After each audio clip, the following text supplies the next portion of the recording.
എന്തായാലും പ്രത്യേകം ഇന്നത്തെ പ്രഭാതത്തിൽ തോന്നുന്നുണ്ടോ? ഇന്നലെയും സൂര്യൻ ഉദിച്ചു.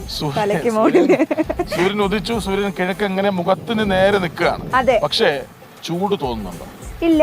ഇന്ന് രാവിലെ തൃശ്ശൂരിലെ പ്രഭാതം കുറച്ച് തണുത്തിട്ടായിരുന്നു. ഇന്നലേക്ക് ഈ സമയമാകുമ്പോൾ വിയർത്തൊഴുകും നമ്മൾ. പക്ഷെ ഇന്ന് കുറച്ച് തണുത്ത പ്രഭാതമാണ്. ഏതായാലും ഇനി നമുക്ക് അനഘ നമ്മുടെ ഒപ്പം ഒന്ന് പൂർണ്ണമായും ഉണ്ടാകുമെന്ന് പറഞ്ഞിട്ട് സമയം താമസിച്ചാണ് എത്തിയത്. അത് പ്രദീപ് പിള്ള സാർ ശ്രദ്ധിക്കുമെന്ന് വിചാരിക്കുന്നു. അനഘ മാത്രമല്ല, പ്രേക്ഷകരുടെ പ്രിയപ്പെട്ട വാർത്താ അവതാരകരായ 3 പുലികൾ കൂടിയുണ്ട്. അമൽ, പ്രീത, പ്രദീപ് വന്നേ പറ്റുള്ളൂ. അമൽ, പ്രീത, പ്രദീപ്, അഞ്ജന, മിഥുൻ റിപ്പോർട്ടറാണ് കേട്ടോ. മിഥുൻ അയ്യപ്പനും 3 പേർക്കും സ്വാഗതം. വാ എല്ലാരും വരൂ. അമൽ, പ്രദീപ് വന്നേ പറ്റൂ. 1 2 3 4 ശരി. കണക്കുകളൊന്നും ഈയിടെയായിട്ട് ശരിയാവുന്നില്ല. അപ്പോ ആദ്യം അനഘയിലേക്ക് പോവാണ്. അനഘ, ഇന്ന് കണ്ണൂർ ഇപ്പോൾ മുന്നിലാണ്. സാധാരണ ഈ കലോത്സവ വേദികളിൽ കണ്ടുവരാത്തൊരു സാധ്യത ഈ കഴിഞ്ഞ കുറേ ദിവസങ്ങളിൽ, കഴിഞ്ഞ കുറേ വർഷങ്ങളിൽ അങ്ങനെയാണ്. 1 പോയിന്റ് വ്യത്യാസം, 2 പോയിന്റ് വ്യത്യാസം, അതായത് എപ്പോഴും ഇഞ്ചോടിഞ്ചായിരിക്കും എവറി ഡേ. പക്ഷെ ഇത്തവണ അങ്ങനെയല്ല. കണ്ണൂർ 11 പോയിന്റിന് മുന്നിലാണ്. അതായത് പകുതി കഴിഞ്ഞ് ഇന്ന് 4ാം ദിവസം. നാളെ കൂടിയുള്ളൂ. നാളെ അധികം മത്സര ഇനങ്ങളൊന്നും ഇല്ല. 3 4 ഇനങ്ങളാവും ഉണ്ടാവുക. അപ്പോൾ 24 വേദികളിൽ നിന്ന് മത്സരമുണ്ട്. വളരെ ടൈറ്റായിരിക്കും. തൃശ്ശൂർ ഉണ്ടെന്ന് ഓർക്കണം. തൃശ്ശൂർ ഇവിടെയാണുള്ളത്. തൃശ്ശൂരിൻ്റെ ആവേശം നമുക്കറിയാം. കലകളോട്, സാംസ്കാരിക രംഗങ്ങളിലൊക്കെ എന്താണ് തൃശ്ശൂർ എന്ന് എല്ലാവർക്കും അറിയാം. എന്നിട്ടും എന്തുകൊണ്ടാവും കണ്ണൂർ? കൃഷ്ണരാജ്, അതായത് ഇപ്പോൾ ഇഞ്ചോടിഞ്ച് പോരാട്ടമാണ് നടന്നുകൊണ്ടിരിക്കുന്നത്. പോയിന്റ് നില ഒന്ന് വ്യക്തമാക്കാം. 739 പോയിന്റുമായി കണ്ണൂരും അതുപോലെ 728 പോയിന്റുമായി കോഴിക്കോടും 726 പോയിന്റുമായി തൃശ്ശൂർ. ഈ പോയിന്റ് നില വെച്ച് നോക്കിയാൽ പോലും ഇഞ്ചോടിഞ്ച്, അതായത് കോഴിക്കോടും കണ്ണൂരും ഒക്കെ കപ്പിനും ചുണ്ടിനുമുള്ള ഒരു വ്യത്യാസത്തിലാണ് മുന്നോട്ട് പോകുന്നത് എന്നുള്ളതാണ്. ഇതിൽ ഏറ്റവും പ്രധാനപ്പെട്ട ഒരു കാര്യം, 17 തവണ സ്വർണ്ണക്കപ്പ് സ്വന്തമാക്കിയ നാടാണ് കോഴിക്കോട്. അതുകൊണ്ട് തന്നെ ഇത്തവണയും കോഴിക്കോടിനൊരു വലിയ പ്രതീക്ഷ ഉണ്ട് എന്നുള്ളതാണ്.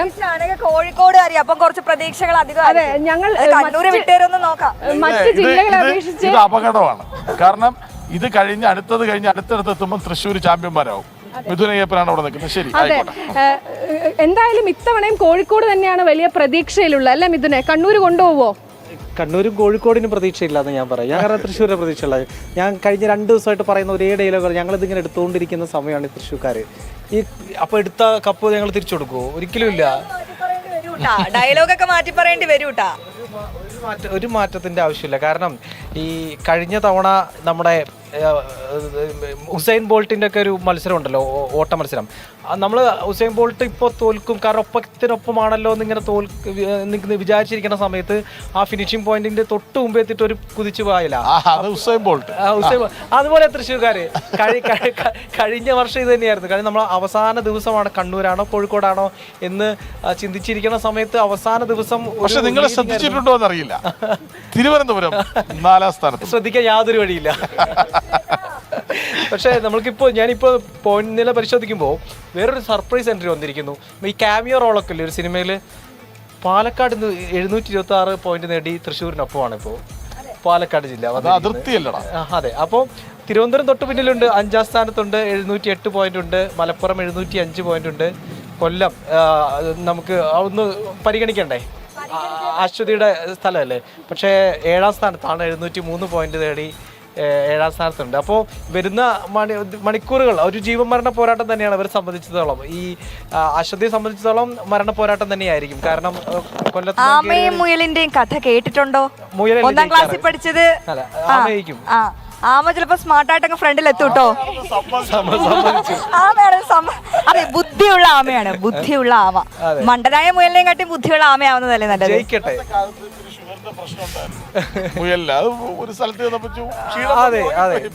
അല്ല, മുയലിന് ബ്രെയിന്റെയും കൂടെ ഒരു ബ്രെയിൻ ഇല്ലാത്തൊരു മുയലായിരുന്നു അത്, മടിയനായ മുയൽ.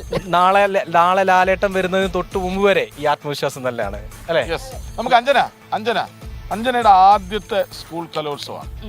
പക്ഷെ വന്ന ദിവസം മുതൽ സ്റ്റോറി ചെയ്യണം, ആക്റ്റീവായി എല്ലാ വേദികളിലേക്കും എത്താൻ പറ്റുമെങ്കിൽ എത്തണം. ഇടയ്ക്കിടയ്ക്ക് വന്ന് പറയും ക്യാമറ ഉണ്ട് ചേട്ടാ. ഈ റിപ്പോർട്ടിംഗ് അനുഭവം എങ്ങനെയാണ്? നമുക്ക് നാളെ എല്ലാവർക്കും കൂടെ ഒരുമിച്ച് നിൽക്കണം. കഴിയുമെങ്കിൽ എല്ലാവർക്കും ഒരുമിച്ച് നിന്നാവണം പുത്തൻ പുലരി അവതരിപ്പിക്കേണ്ടതെന്ന് തോന്നുന്നു. കാരണം മത്സരങ്ങൾ കുറവാണ്. വൈകുന്നേരം ഒരു 4 മണി 4:30 മണിയൊക്കെ ആകുമ്പോൾ എല്ലാം കഴിയും, സമ്മാനമൊക്കെ കഴിയും. അപ്പൊ ഇന്ന് കുറേയൊക്കെ നമുക്ക് പറഞ്ഞു വെക്കാൻ തോന്നുന്നു, അല്ലേ?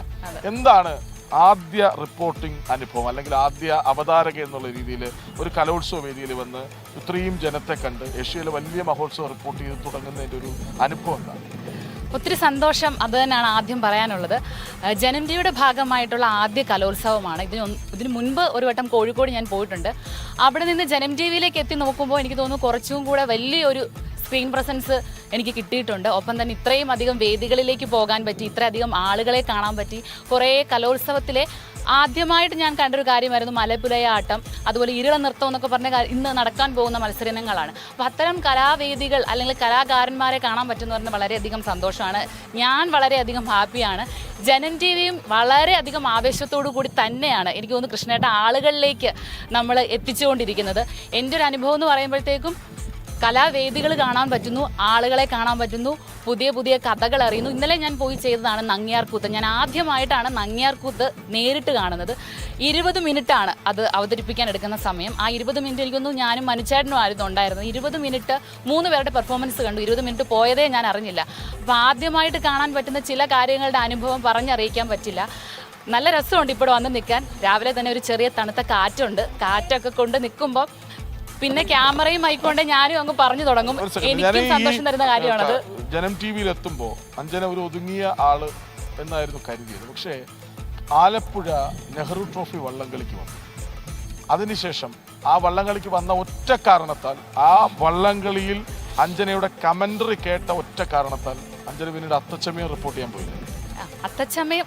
അത്തച്ചമയമായിരുന്നു ആദ്യം. അതിൽ നിന്ന് ഞാൻ അത് കഴിഞ്ഞാണ് വള്ളംകളിയിലേക്ക് എത്തുന്നത്. കിട്ടുന്ന അവസരങ്ങൾ അത് ഉപയോഗപ്പെടുത്തുക എന്നുള്ളത് ഏത് മേഖലയിലായാലും അപ്പോൾ അത് ഉപയോഗപ്പെടുത്തി വന്ന ഒരാളാണ്. ഇനി നമുക്ക് അമൽ പ്രീത പ്രദീപ്, പേരിലെ വ്യത്യസ്തത എല്ലാവർക്കും മനസ്സിലാവും. അവലിനെ പ്രേക്ഷകർ കാണുന്നില്ല, പക്ഷെ പലപ്പോഴും ഒളിച്ചിരിക്കുകയാണ് സാധാരണ. ശരിക്കും ഞങ്ങളൊന്ന് പറഞ്ഞോട്ടെ, ഈ ഓരോ ദിവസവും കലോത്സവ വേദിയിൽ നിന്ന് ഇത്ര മനോഹരമായി പ്രേക്ഷകരിലേക്ക് ഇടതടവില്ലാതെ വാർത്തകൾ എത്തുന്നുണ്ടെങ്കിൽ അതിന് പിന്നിൽ ഏറ്റവും വലിയ ശക്തി കേന്ദ്രങ്ങളിൽ ഒന്ന് കൃത്യമായി മായി കണക്ട് ചെയ്ത് അതിനെ മനോഹരമാക്കുന്നവരാണ്. ഇന്നലെ അമലിന് കിട്ടേണ്ടത് കിട്ടുകയും ചെയ്തു.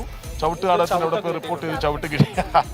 PCR ഓടിപ്പോയി സ്റ്റോറി ചെയ്യാൻ പോയതാ. PCR ഓടിപ്പോയി സ്റ്റോറിയായി അവിടെ ചെന്നു. അവിടെ ചെന്നപ്പോൾ ചവിട്ടുനാടകം കണ്ട കൂട്ടത്തിൽ ഒരു ചവിട്ട് കിട്ടി. ഒരു സ്റ്റോറിയുമായിരുന്നു.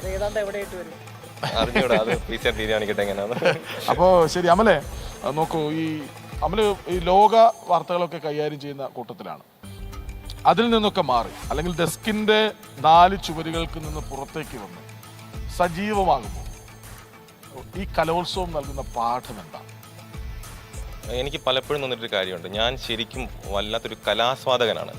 എനിക്ക് ഈ പറയുന്നതിന് ഇങ്ങനെ സംസാരിക്കുന്നതിനേക്കാളും എനിക്കിഷ്ടം വായിക്കാനും എഴുതാനും അങ്ങനത്തെ കുറേ കാര്യങ്ങളാണ്. അപ്പം ഇങ്ങനൊരു കലോത്സവ വേദി വരുമ്പോഴത്തേനും നമ്മൾ ഈ ഒരു വേറൊരു അനുഭവമാണ്. ഞാൻ ശരിക്കും വാർത്തകൾ ഹാൻഡിൽ ചെയ്യുന്നത് ഭയങ്കര സീരിയസ് ആയിട്ടാണ്.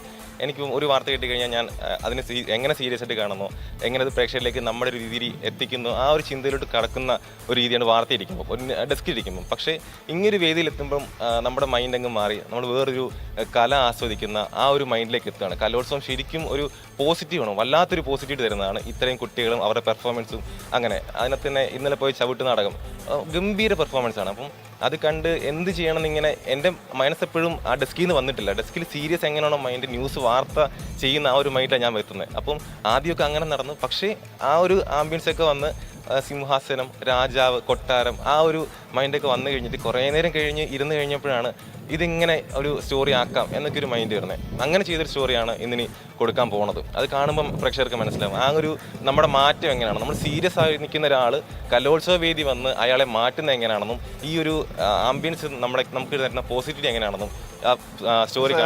അമലിന്റെ ആ വാക്കുകൾ ഹൃദയത്തിൽ നിന്നാണ് വരുന്നതെന്ന് ഉറപ്പാണ്. എന്താണ് ഡെസ്കിലെ ഗൗരവം, അതിൽ നിന്ന് പുറത്തേക്ക് കലോത്സവ വേദിയിൽ വന്നിട്ട് പോലും നമുക്ക് മാറിയെടുക്കാൻ സമയമെടുക്കുന്നില്ല. പക്ഷെ ഇപ്പൊ അമല ഓക്കെയാണ്. ഞാൻ എപ്പോഴും ഓക്കെയാണ്. ശരി.